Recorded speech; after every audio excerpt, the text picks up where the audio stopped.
অসম চৰকাৰ কাম নাই অসম চৰকাৰ হাই আমাৰ দাবী বানপানী আৰু গৰাখহনীয়া ৰাষ্ট্ৰীয় সমস্যা হিচাপে ঘোষণা কৰক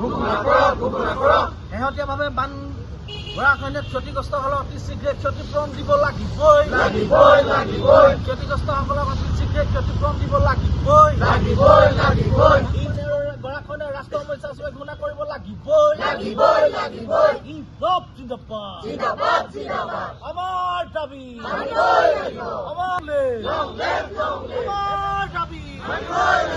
বানপানী আৰু গৰাখহনীয়া ৰাষ্ট্ৰীয় সমস্যা হিচাপে ঘোষণা কৰিব লাগিবই বানপানী আৰু গৰাখহনীয়া ৰাষ্ট্ৰীয় সমস্যা হিচাপে যুৱ ছাত্ৰ পৰিষদৰ কেন্দ্ৰীয় সমিতিৰ নিৰ্দেশ মৰ্মে সমগ্ৰ অসমৰ লগতে আমি চৰাইদেউ জিলা সমিতি চৰাইদেউ জিলাৰ সদৰত আমি 3 ঘণ্টীয়া অৱস্থান ধৰ্মঘট কাৰ্যসূচী ৰূপায়ণ কৰিছোঁ। ইয়াৰ মূলতে 4টা আমাৰ মূল দাবী আছে যে আজি বান গৰাখহনীয়া আৰু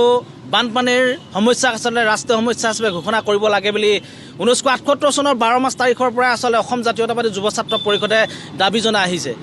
আৰু বিজ্ঞানসন্মতভাৱে বান গৰাখহনীয়াক ৰাষ্ট্ৰীয় সমস্যা হিচাপে ঘোষণা কৰি বান গৰাখহনীয়া সমস্যাৰ সমাধানৰ ঠাই সমাধান কৰিব লাগে বুলি আমি দাবী জনাইছোঁ। আৰু শেহতীয়াভাৱে আপোনালোকে দেখিছে যে আচলতে অসমৰ বিভিন্ন জিলাত আচলতে বানপানীয়ে আচলতে গৰাখহনীয়াৰ সৃষ্টি কৰিছিল আৰু এই বানপানীত ক্ষতিগ্ৰস্তসকলক উচিত ক্ষতিপূৰণ দিয়াৰ ব্যৱস্থা গ্ৰহণ কৰিবৰ কাৰণে আমি আজি এই কাৰ্যসূচীৰ পৰা আমি দাবী জনাইছোঁ। আৰু যিসকল কৃষক আচলতে ঋণ তেওঁলোকে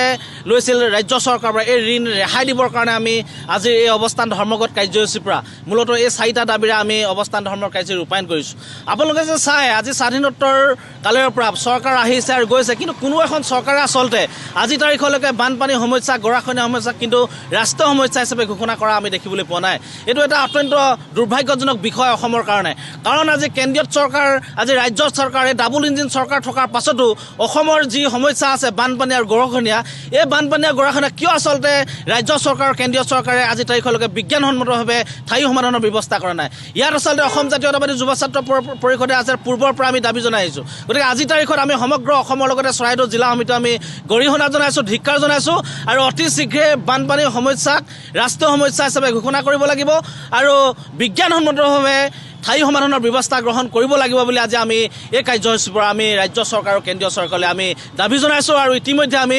স্মাৰকপত্ৰ আমি চৰাইদেউ জিলা আয়ুক্ত মহোদয়ৰ যোগেদি প্ৰধানমন্ত্ৰী মহোদয়লৈ আৰু মাননীয় মুখ্যমন্ত্ৰী মহোদয়লৈ আমি আজিৰ এই কাৰ্যসূচীৰ পৰা স্মাৰকপত্ৰ আমি প্ৰেৰণ কৰিম।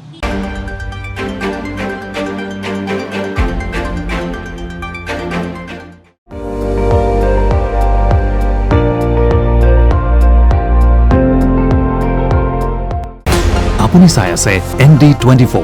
সৰ্বশ্ৰেষ্ঠ নহয় সৰ্বোত্তমৰ দৌৰত।